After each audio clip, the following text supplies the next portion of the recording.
Hello students, आगे बढ़ते हैं। हम लोग पढ़ रहे हैं इंट्रोडक्शन टू ट्रिग्नोमेट्री। ठीक है, अब हम लोग क्या करेंगे, कुछ कुछ जो एंगल हैं उन पर ट्रिग्नोमेट्रिक वैल्यू का ट्रिग्नोमेट्रिक जो रेशियो है उनका वैल्यू क्या होता है उसको फाइंड करने की कोशिश करते हैं। ठीक है, तो हम वो कुछ ही एंगल का निकालेंगे, तो उसलिए सम स्पेसिफिक एंगल। ठीक है, स्पेसिफिक एंगल क्या है, ये होता है 0 degree, 30 degree, 45 degree, 60 degree, 90 degree. ठीक है, ये जो है 5 एंगल, इनको स्पेसिफिक एंगल बोलते हैं।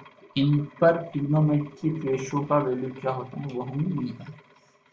तो चलिए, ठीक है, सबसे पहले हम लोग निकालते हैं ट्रिग्नोमेट्रिक रेशियो जो होंगे उनका वैल्यू 45 डिग्री पर कितना है। ठीक है, मतलब अगर एंगल का वैल्यू 45 डिग्री हो गया तो ट्रिग्नोमेट्रिक रेशियो का वैल्यू फिक्स हो जाएगा। ठीक है, हर एक एंगल पे ट्रिग्नोमेट्रिक रेशियो का वैल्यू फिक्स होता है, क्योंकि रेशियो है और रेशियो तो फिक्स ही होगा। तो उस पर हम लोग वैल्यू निकालेंगे। तो सबसे पहले 45 डिग्री के लिए, तो उसके लिए हमने क्या किया, ट्राइंगल लिया। राइट एंगल ट्राइंगल तो लेना ही है। ठीक है, उसमें अगर एक एंगल 45 डिग्री हो गया, मान लो ए एंगल हमने 45 है, तो दूसरे को भी 45 होना ही पड़ेगा। क्यों? क्योंकि ट्राइंगल के तीनों एंगल का सम 90 डिग्री करना है। तो ये 45 डिग्री हो गया, तो ये 90 तो है ही, तो इसको भी 45 होना पड़ेगा, क्योंकि ए और सी का सम 90 लाना। तो यहाँ पे मेरा एंगल ए और एंगल सी 45 हो गया, मतलब इक्वल भी हो गया। अब इक्वल हो गया तो ये दोनों साइड जो मेरी बी सी और ए बी, ये भी बराबर हो जाएगी। ठीक है, वही लिखा।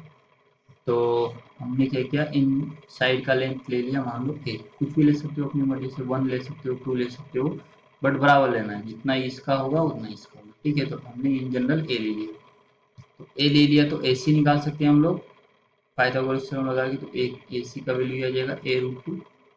ठीक है, पाइथागोरस थ्योरम लगा दिया, A C square equal to A B square plus B C square, B C और ए बी बराबर है, सोल्व कर लिया।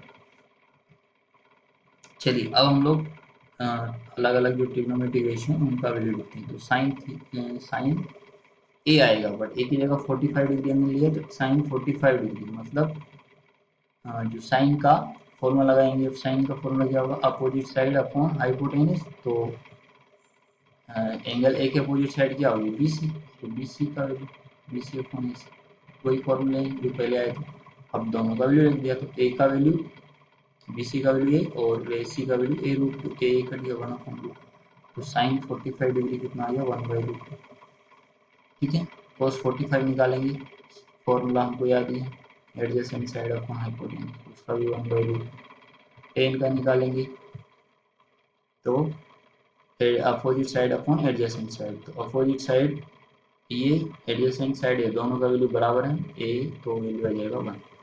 इन तीनों का वैल्यू आ जाए तो बाकी तीनों इनके क्या होते हैं, रेसिप्रोकल, तो वहां से निकालेंगे। कोसेक होता है साइन के रेसिप्रोकल से, तो साइन का रेसिप्रोकल तो 1/sin 45 डिग्री, और 45 इसका वैल्यू आता है 1/√2, इसका रेसिप्रोकल। ऐसे सेक के लिए और ऐसे ही कोट के लिए। तो 45 डिग्री पर 6 ट्रिग्नोमेट्रिक रेशियो का ये वैल्यू होता है। ठीक है, इसको हमको याद ही करना है। ठीक है, तरीका ये है, बट हमको याद आना चाहिए तुरंत। कोई भी पूछे कि साइन 45 कितना होगा, तुरंत 1/√2 आना चाहिए। ठीक है, तो ये हमको याद रखना है। आया कैसे वो पता चलिए, बट हमको इन जनरल याद रखना पड़ेगा। चलिए, अब हम लोग बढ़ते हैं अगले एंगल की तरफ, वो है 60 डिग्री और 30 डिग्री। ठीक है, हाँ, 60 और 30 एक साथ आ जाएंगे, क्योंकि एक 60 होगा तो दूसरा 30 होना पड़ेगा। चलिए, उसके लिए हम लोग एक इक्विलेटरल ट्राइंगल लेते हैं। तो ए बी सी हमने इक्विलेटरल ट्राइंगल लिया, मतलब ए बी बराबर बी सी बराबर सी होगा, प्लस तीनों एंगल जो होंगे वो 60 होंगे। चलिए, उसके बाद क्या किया हमने, ए से हमने बी सी पर परपेंडिकुलर ड्रॉ किया, तो वो उसका मीडियन भी होगा और परपेंडिकुलर बाइसेक्टर भी होगा। तो यहाँ से जितना बी डी होगा उतना ही सी डी होगा, प्लस ये जो एंगल होगा वो 90 डिग्री भी होगा, क्योंकि ये रिलेटेड ट्राइंगल की प्रॉपर्टी होती है, पढ़ा लो। चलिए, और ये बाइसेक्टर हो गया, तो ये 30 डिग्री, ये 60 डिग्री था ही पहले से, तो ये 90 डिग्री। चलिए, अब B D equal to C D है, ठीक है, ये सब लाने के लिए एंगल, और एंगल बी ए डी बराबर एंगल सी ए डी भी होगा। क्यों? क्योंकि ये दोनों, ये बाइसेक्टर है इसका, और 260 को 2 पार्ट में डिवाइड कर दिया, 30 ये भी 30 होगा। चलिए हम लोग एक ट्राइंगल को लेते हैं, इस ट्राइंगल। अब हमने क्या किया, इक्विलेटरल ट्राइंगल की साइड को हमने एज्यूम कर लिया, ए भी कर सकते हैं 2AB, बट यहाँ पे हम लोगों ने 2A एज्यूम कर लिया क्योंकि ये वाला फ्रिक्शन बना है। तो अगर ए बी 2A है तो BD कितना हो जाएगा, BC का हाफ यानी कि A। तो ये हाइपोटेनस हो गया इस वाले ट्राइंगल के लिए, ABD के लिए, और ये हो गया अगर 60 डिग्री की बात करें तो एडजेसेंट। ठीक है, अब हमको निकालना है एडी, एडी निकालेंगे पाइथागोरस थ्योरम लगा के। तो ये हाइपोटेनस और एक अपोजिट, दूसरी कोई भी साइड, ठीक है, अपोजिट या एडजेसेंट। तो हम लोग एडी निकालेंगे, पाइथागोरस थ्योरम लगा दिया हमने ये। तो वाया A√3, ठीक है, या फिर देख ले तो मीडियन, तो मीडियन इक्विलेटरल ट्राइंगल के लिए आता है A√3। चलिए ये हो गया। अब हमको जो भी निकालना निकाल लेते हैं। तो पहले हम लोग 30 डिग्री की बात करेंगे। तो 30 डिग्री की बात करेंगे तो ये AD एडजस्टेंट हो जाएगा और BD अपोजिट हो जाएगा। ठीक है, तो 30 डिग्री लिखा हमने। साइन 30 डिग्री क्या होगा, अपोजिट अपॉन हाइपोटेनस। तो अपोजिट कितना है BD, और एडजस्टेंट सॉरी हाइपोटेनस कितना है AB, दिख रहा होगा। तो ये लिख दिया, दोनों का वैल्यू भी था। ऐसे ही बाकी सब भी किया हुआ है, कॉस्ट का वैल्यू देख लो, AD अपॉन AB, जो जो वैल्यू है AD AB थे वो सब ये हो गया। ठीक है, तो अब बाकी तीनों कैसे निकालेंगे, इनके रेसिप्रोकल से। तो हर बार यही करना है, कोई भी वैल्यू, किसी भी वैल्यू पे अगर एक का वैल्यू पता है तो उसके रेसिप्रोकल का वैल्यू उसका रेसिप्रोकल करके निकाल देंगे। ये 30 डिग्री हो गया। 60 डिग्री निकालना है तो अब एडजेसेंट और अपोजिट चेंज ले लेंगे। 60 डिग्री के लिए BD एडजेसेंट हो जाएगा और AD हो जाएगा अपोजिट। तो अब साइन थीटा का वैल्यू कितना आएगा, AD अपॉन AB। तो साइन 60 डिग्री के लिए साइन आ गया AD अपॉन AB आ गया, दोनों का वैल्यू फिर रख दिया। फिर तो ऐसे ही टेन कोस कोट के वैल्यू निकाल लेंगे और बाकी के रेसिप्रोकल करके।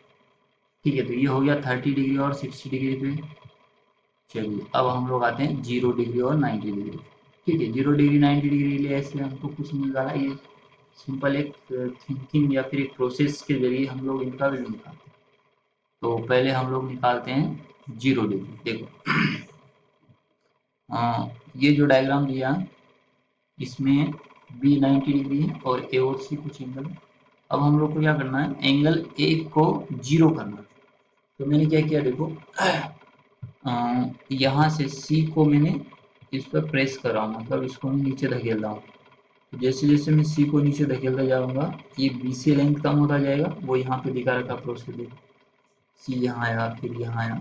तो देखो इसमें एक साथ दो काम हो रहा है, एक तो मेरा BC लेंथ कम हो रहा है, उसके साथ ही साथ जो एंगल ए है उसका वैल्यू भी घटता जा रहा है। देखो यहाँ पे एंगल ए थोड़ा ज़्यादा था, फिर और कम हो गया, और कम हो गया, और कम हो गया, और यहाँ आते आते बी और सी ऐसे एक सेम पॉइंट पर है, एंगल ए का वैल्यू 0 हो गया। ठीक है, इस तरीके से देखा तो जो मेरा BC था वो एंगल ए के रेस्पेक्ट में अपोजिट साइड था, मतलब अपोजिट साइड मेरा क्या हो गया, 0। तो अपोजिट साइड 0 हो गया। ठीक है, और एडजेसेंट और हाइपोटेनस जो थे वो बराबर हो गए। तो यहाँ से अब हम लोग इसकी तरह से निकालेंगे। अगर साइन का वैल्यू हम पता है क्या होता है, अपोजिट अपॉन हाइपोटेनस। तो अपोजिट तो मेरा 0 हो गया, मतलब बहुत एकदम 0 के करीब ये लिखा हुआ है, इसलिए साइन 0 जो होगा उसका वैल्यू भी 0 होगा, क्योंकि न्यूमरेटर 0 हो गया तो पूरा वैल्यू 0 हो जाता है, इसलिए साइन का वैल्यू 0 होता है। वैसे ही कॉस की बात करेंगे तो कॉस के केस में क्या होता है, एडजेसेंट अपॉन हाइपोटेनस। इस केस में एडजेसेंट और हाइपोटेनस तो बराबर हो गए। ठीक है, इसलिए कॉस का वैल्यू कॉस 0 का वैल्यू 1 के नजदीक आता है। ठीक है, तो बाकी सब भी निकाल सकते हैं ऐसे। ठीक है, साइन 0 आ गया, कॉस 0 आ गया, तो टेन 0 निकालना है तो टेन 0 या तो वहां से निकाल लो, यहीं से जो उसका फॉर्मूला, या फिर साइन कॉस के हेल्प से भी निकाल सकते हैं, जैसे निकालो दोनों से सेम रहेगा। ठीक है, adjacent upon hypo opposite upon adjacent होता है, तो एडजेसेंट में अपोजिट मेरा 0 है, इसलिए टेन 0 0। अब कोड का वैल्यू निकालेंगे तो कोड का वैल्यू आएगा 1 अपॉन टेन 0, टेन 0 0। तो 1 अपॉन 0 जो होता है उसको बोलते हैं नॉट डिफाइंड, तो इसलिए कोड 0 जो होगा वो नॉट डिफाइंड हो जाएगा। ठीक है, ओके, उसके बाद में सेक 0 निकालेंगे कोस के रेसिप्रोकल से, तो वो उसका वैल्यू 1 था तो 1 का रेसिप्रोकल बन जाएगा। कोसेक 0 1 अपॉन साइन 0, साइन 0 0 तो 1 अपॉन 0 बन गया, वो फिर वापस क्या हो जाएगा नॉट डिफाइंड। ठीक है, तो ये 0 पे 6 की 6 वैल्यू हो गई जिसमें कुछ कुछ नॉट डिफाइंड आ गए। अब हम लोग 90 डिग्री भी निकालते हैं। तो 90 डिग्री के लिए देखो हम लोग क्या करते हैं, एंगल ए को 90 डिग्री बनाने की कोशिश करते हैं। इसके लिए अब हम क्या करेंगे, इसको ए को इधर प्रेस करेंगे तभी एंगल बढ़ेगा। देखो ए को इसके पास ले गया तो एंगल बढ़ गया, ये और भी बढ़ा, फिर और ले गया, तो ऐसे धीरे धीरे बढ़ करते करते मैं अगर ए को बी पर ले जाऊंगा तो एंगल ए मेरा 90 डिग्री हो जाएगा। अब इस केस में देखो, इस केस में एडजेसेंट 0 हो गया और अपोजिट हाइपोटेनस के बराबर हो गया। ठीक है, उसी के बेसिस पे हम निकालेंगे साइन का वैल्यू। तो साइन का वैल्यू क्या आ जाएगा इस बार 1, क्योंकि अपोजिट और हाइपोटेनस बराबर हो गए इसलिए साइन 90 1 हो गया। और कॉस हो जाएगा 0 क्योंकि एडजेसेंट गायब हो गया, एडजेसेंट गायब हो गया मतलब कॉस का न्यूमरेटर गायब हो गया मतलब 0 हो गया, तो कॉस 0 कॉस 90 0 आता है। ठीक है, बाकी सब तो निकाल ही सकते हैं वैसे, जैसे दोनों को डिवाइड कर दिया या फिर 10 भी निकाल लिया, रेसिप्रोकल करेंगे तो कुछ कुछ इसमें भी अनडिफाइंड आएंगे। ठीक है, अगर एक 0 है तो उसका रेसिप्रोकल अनडिफाइंड हो जाता है या नॉट डिफाइंड। ठीक है, तो ये हमने पांचों एंगल पे 6 के 6 हमने क्या कर दिए, ये ट्रिग्नोमेट्रिक रेशियो निकाले। तो ये हमको याद रखना है, तो उसको याद रखने के लिए हम लोग इसको एक साथ टेबल में बना देते हैं तो वहाँ से याद रखना आसान है। तो यहाँ पे हमने क्या किया, फर्स्ट रो में सिंगल और फर्स्ट कॉलम में ट्रिग्नोमेट्रिक रेशियो। ठीक है, तो इसको कैसे बढ़ेंगे, देखो जैसे साइन और यहाँ से चला और ये एंगल यूज किया तो साइन 0 का वैल्यू जो होगा वही लिखा हुआ है। फिर आगे चले साइन और ए का वैल्यू 30 डिग्री होगा तो साइन 30 1/2। फिर आगे चले साइन, इसको मिलाया 45 डिग्री 1/√2 साइन, फिर 60 मिलाया साइन 60 √3/2 साइन 91, ऐसे ये दिया हुआ है। ठीक है, तो ये एक साइन का वैल्यू हो गया। अब कोस लाने के लिए या तो कोस हमने वहाँ निकाला या फिर सिंपली अगर डायरेक्ट शॉर्टकट मारना है तो क्या करेंगे, इन जो साइन के वैल्यू थे उनको हमने उल्टा करके लिख दिया, मतलब जो सबसे पीछे वाले थे उसको सबसे आगे लिख दिया था। फिर √3/2 यहाँ गया, फिर 1/√2 तो वहीं रहेगा क्योंकि मिडिल में, फिर ये आ गया और ये। ठीक है, तो अगर फर्स्ट रो याद है तो सेकेंड रो अपने आप याद कर सकते हैं।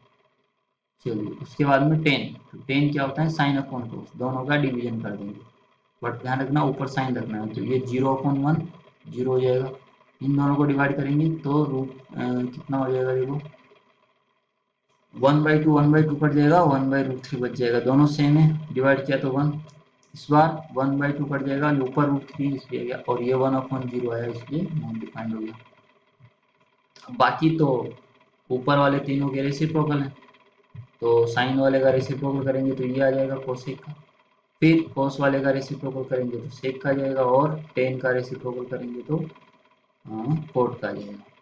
ठीक है, तो ये 6 ट्रिग्नोमेट्रिक रेशियो जो हैं उनके इन 5 स्पेसिफिक एंगल पे क्या क्या वैल्यू होते हैं वो हमको एकदम याद होनी चाहिए। ठीक है, ये ऐसे निकाले वैल्यू और इनको हमको एकदम याद रखना है, एकदम रट के कैसे भी करना है। ठीक है, इसको टेबल बनाने की भी हर बार जरूरत नहीं पड़नी चाहिए, तुरंत ये वैल्यू हमको रट लेना है कि 30 डिग्री पे 1/2 होता है, वो ये सब याद रखना। ठीक है, आगे बहुत काम आएंगे, जब तक मैथ्स पढ़ते रहोगे तब तक ये काम आता रहेगा।